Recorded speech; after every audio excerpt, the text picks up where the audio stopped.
at walk-ons, I promise you. All righty, let's jump gears. We just visited with Cameron Henry, Representative Cameron Henry. We're going to jump gears and go to the middle of the state. Another guy who's led by example, who fought the good fight, and, by the way, showed true leadership. And what successful leaders do, they fight for their constituents. Lance Harris joined us. Lance, how you doing? Good. How you doing, man? Well, Lance, first of all, congratulations. It doesn't matter what the Gannett papers and the Advocate and Jim Beam and all these people are talking about today. It doesn't matter that the governor said failure and childish and all that stuff. What y'all did was show real leadership, and you did what the constituents want back home. It's time to quit spending all this money. Absolutely, man. And I tell you, I'm proud. I'm proud of our guys. I'm proud of our speaker. The Republican delegation held strong all the way through this fight up until the very end. And look, it's really about just what you said, spending a whole lot of money. Let me tell you what this is about. If we would have adopted this Senate version, we would have spent $300 million more than we're spending in this year we're in right now. Think about that. A 3.3% increase in government spending. Now, has inflation gone up that much? Has your salary gone up that much? Has these folks that are laid off, has their Nope. money coming into their home gone up that much? Absolutely not. Matter of fact, let me stop you right there. If somebody didn't tell Cameron, you probably know this too. The median income in Louisiana is one of the few states that's going down. And we third highest unemployment, second worst economy. I mean, what else do you want here? Plus the floods and the oil and gas patch. I mean, come on, man. I'm telling you, I just don't get the idea that we need to spend all this money. Let me tell you, they kicked the Medicaid payment, which was $145 million. They spent that. So instead of us having a $1.4 billion deficit in the fiscal cliff year, we would have adopted the Senate budget, we would have been up to around a $1.55 billion. Now that's irresponsible. We have to get a control of the spending, and we have to do it now. And that's where the fight is. We got to make sure that the state of Louisiana's finances are done in a sensible, commonsensical way. If not, we're going to have to come and extract more money out of the taxpayer's pocket using the police powers of the state for the wrong reason. And that's the way I feel about it. Yeah, it's incredible. It's incredible what I've witnessed, but I think the incredible part was twofold. I think the toughness of the Republicans in the House. I'm going to say the leadership, Barra, you, Cameron Henry. You probably can name another half a dozen more of people that said, let's stick to our guns. We came here to do a job that our constituents, not the Advocate, not the Gannett newspaper, not Jim Beam, not Tyler Bridges, not all these people. Y'all came to do a job for the citizens, not for government. Y'all came to do a job for the citizens, and I think y'all did a great job of leadership. Not only do I think this, I believe the people believe y'all did one heck of a job. Well, thank you, man. And I tell you what, it's like I told some of my Democrat friends this week. If the state of Louisiana thought like them and this governor, if they thought like Governor Edwards, who thinks that the state is, he wants to be a dictator and get his way on all of this stuff. If the state thought like them, there would be 61 Democrats in the House of Representatives and 41 Republicans. Yep. Now think about that. Yep. We are the majority for a reason, because that's the way Louisiana thinks. That's the way our citizens are. So we're doing what we should be doing, and we're representing our constituents.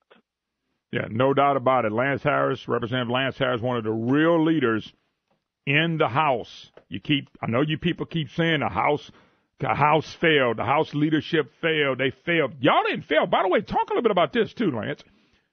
Y'all sent over a budget in May 4th, I think. A really nice budget, standstill budget, very responsible when it comes to spending, a little bit of mandate increase because you have to. Everybody kind of got a little bit of an increase, some of the ones that needed it. And so you sent over a budget that was a little higher, actually, in the last year, but it's pretty close to standstill as you can get it. Sounds responsible. It's the way I had to live this year, Lance. I'm making about what I made last year. Brandon's making about what he made last year. Maybe a few dollars higher, maybe a few lower, but the median income is down. So how is that unresponsible? How is that irresponsible on y'all part for doing the right thing? I don't understand it. Yesterday there were some folks on the other side started name calling and all this. We didn't do any of that because we feel like we are doing the right thing. We are making sure that Louisiana's spending habits are in order and physically responsible. Look, that budget was that we sent over was, you couldn't have done any more hard work than Cameron Henry and the committee did. We spent hours and hours. We spent 74 hours and 21 minutes just in May, February through May of this year on HB1. A total of 268 witnesses testified in committee. And then you go back to December. We had numerous meetings in December. We spent 97 witnesses. We spent over 24 hours in meetings about this budget. So every stone had been unturned, and everything that we thought we could do to right this ship was done. And it got hung up in the Senate because the governor does not want us to be responsible when it comes to spending. He wants to spend more money. Yeah, well, it's no doubt. I'm sorry, I got a little disruption in there, but I can't say that because I like my job. I'm going to leave it there. Brandon's sitting over there falling out laughing at me. I'll get that away. Anyway, 844-766-6607, Hickson has a hotline. I just, when you're throwing names out there like childish, epic failure, I just go, wow, you got beat because they wouldn't cut a deal like we've always done in the past. Look at the last 9 budgets. Basically, look, I know, Lance, me and you had our differences. That's fine. That's cool. But if you look at the last 9 budgets, the Senate won during Jindal. The Senate won. The Senate didn't win this time, and it's the best thing happened to the state. That means we're going to get different results. We've done something different, even though we still got a little ways to go. We've done something different than we've done in the last 9 years. And I think that I want you to talk a little bit about this because this is totally different. This is some of the stuff you, Brett Guyman, and all y'all have tried to do through the years with Jindal. Finally, y'all stepping up and able to get enough people to say, you know what, it is time that we do something different. That's right. And look, it's just very simple. And Representative Jim Morris says this all the time. He's from Oil City. He's a great conservative. He says you can't spend more money than you have. And that's what this is about. When you take an estimate, an REC estimate, and it's always proven to be wrong, and we always take the highest number, the result's going to be the same year in and year out. Yeah. You're going to have mid-year cuts. Yeah, if you say, and I'll have Blake on later, Blake used to say you can't take invisible money. So my good friend CB used to talk about it already, made-up money. You can't do that. You're going to have these problems. By getting That's to right. the end, this is what we did different. I'll let you comment. We'll take a break. This time, and I watched this for 20-something years. This time, when we got to the end, we had a group of leaders on the House, led by Bara, you, Cameron Henry, and some others, that said, you know what? We're standing still this time. We're not moving. We've been doing what y'all want us to do for 9 years. We got the same results, 15 or 19, 15 mid-year budget cuts. We're going to do something different now, guys. And guess what? You did. Let's see what happens if y'all stick to your guns, because that's the only thing I'm concerned. They still got a little time to buy some elected officials. Well, I think our guys have done an awesome job sticking together. Yesterday morning when we met as a delegation, I had folks that didn't want to give even an inch. And I'm telling you, there's a solid resolve in the House amongst the Republicans that we have to get this ship going in the right direction before we come back to the taxpayer and ask you for more money. Yep. Period. Yeah, let me take a break. Lance Harris, we're taking one more segment, another 8-10 minutes. If you got a question, 844-766-6607. Hickson has it hotline. He's on the Hickson has it hotline. We'll be right back. Hi, y'all all. Welcome back. Griffon Show. Great to have you with us. 844-766-6607. Hickson has it hotline. If you'd like to be part of the program. Lance Harris, Representative Lance Harris, one of the heroes yesterday, one of the leaders yesterday of trying to do something totally different with this budget so we can get a grip on it. And they succeeded yesterday because there was no budget. There's a special session that starts. Actually, it was called in session yesterday. They're going to come back on Monday. I guess you got, about a week or so to get whatever y'all going to get done? Yes, sir. We have until June the 19th. I visited with Cameron earlier before you came on. Cameron said he's going right back to the original budget, right back to where we started. Y'all, this is what people don't know. You guys were the ones that compromised. You were willing to give them a little bit more of that money, and they said no, we're not doing it. We want it all. And so there was no compromising on the Senate side. Let's just be honest. That's where the leadership broke down, Hilario and John Bel Air. There was no compromising on their side on anything. Absolutely.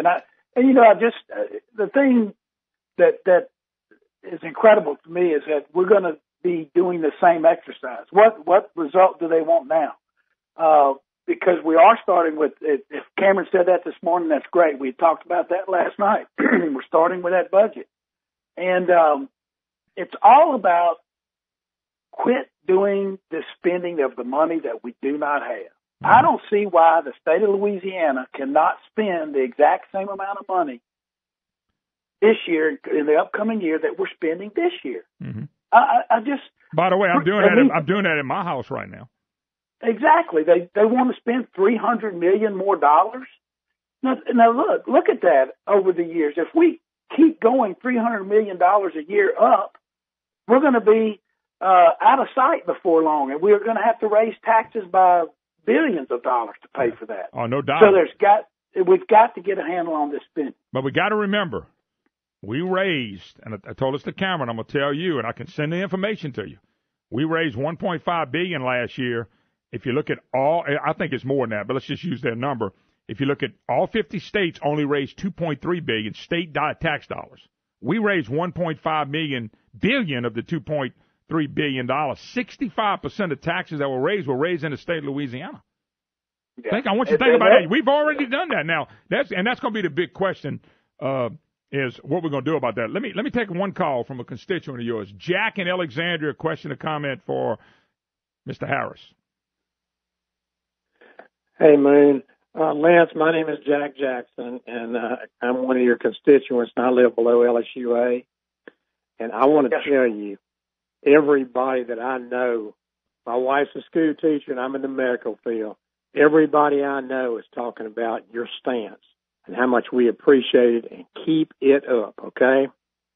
I appreciate you. I do appreciate it. Now, listen, when I go home and go out to a camp and I go around the area, everybody, 100% of the people are saying, please keep this up. We've got to get control of spending first. We've had enough of this irresponsible budgeting in Louisiana. We have to change what's been going on for 90 years, and let's do it. All right, Jack. Yes, sir. That's right. And I'm going to come meet you real soon and shake your hand. But you're doing the right thing. And, man, I've talked to Moon about this before. North of I-10 in Louisiana is losing it. And I know you know that. And we're in terrible shape. And how somebody could tax us more, it's just beyond my comprehension. And that's all I have to say. Thank you so much, okay? Thank you. Looking forward to meeting you. Hey, let me throw something to you, and I'm gonna mention a name. I'm not asking you to comment on the name.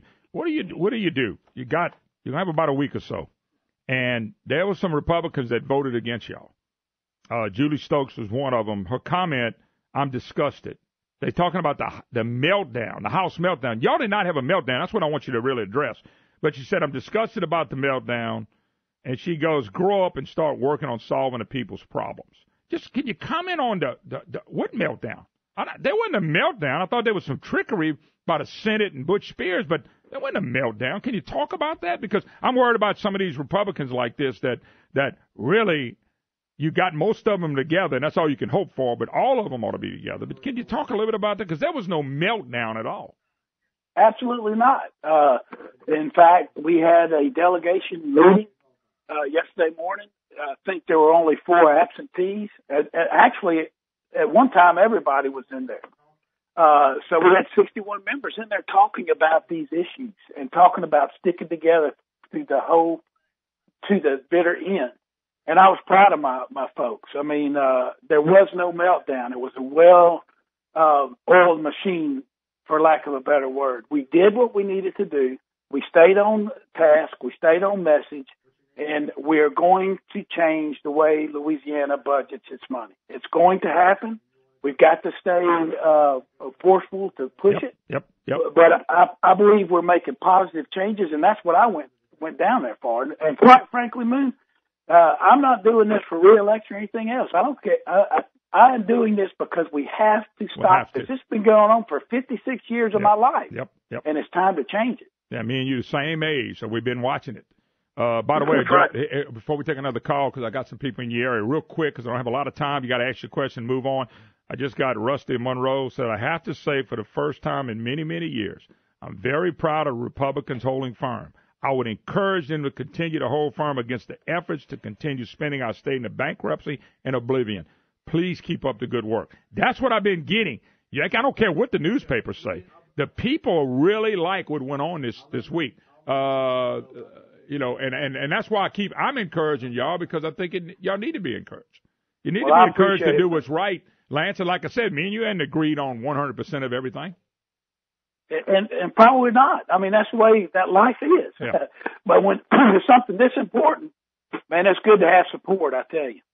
Okay, let's take one more. I'm going to get one more squeezed in. Alvin and Alexandria, question or comment for Lance Harris, who represents that area. Go ahead.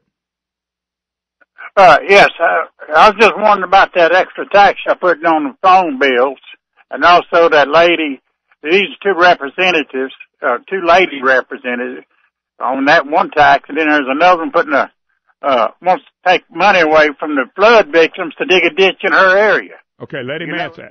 Alvin, I'm going to let him answer because I don't have a lot of time. There was a phone tax that was passed. People say, well, it ain't much. It's only $5 million. But still, it's $5 million on top of everything else.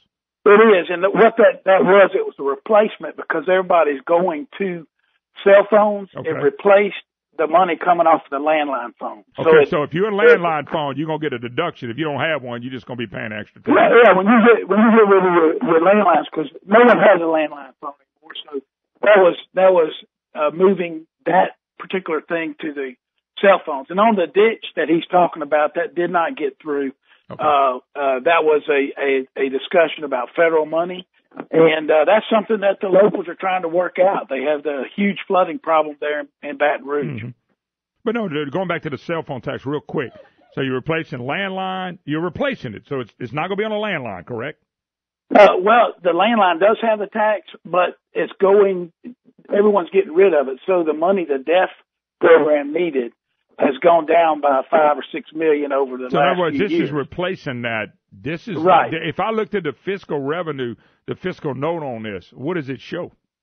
It shows that it is $5 million on cell phones, but if you took that same dollar figure on landlines 5 years ago, it's way low because everybody's getting rid of landlines and going to cell phones, and we do have some services that the deaf needed on that tax. So that's what that was, as a replacement. If you look at it, it probably balances out to revenue neutral over the years. All right, Lance. Lance, my only prayer is that y'all will stick together. Why would y'all stick together from day one to the last day and not stick together these next 9 or 10 days? We're going to work hard to do that, and I think our guys have the resolve to do that. They see to get this far, they were threatened with a special session starting 6 weeks ago. And that's just bad strategy coming off the fourth floor because it really makes it difficult on the House when you are threatening all the time about special session. Well, we're in it now. Yeah. All right, bro. So let's go. Let's get this work done. Let's stay together, and I think our membership is going to do that. Yeah. All right, brother. Appreciate the call. All right. Thank you, man. All right. God bless. Have a great day, and thanks for your support. All right. Thank you, man. By the way, Brandon, Karen Carter Peterson got loud in Houghton Representative Dodie Houghton's face. This is a Democrat, and told her to shut the F up. Yep. By the way, reporting on it right now. Keel's reporting. Louisiana Senators tell Dodie Houghton of Houghton to shut the F up, and the F wasn't for fruitcake. That's what the left does. Karen Carter Peterson showing the class of the left of the John Bel Edwards Party and John Alario.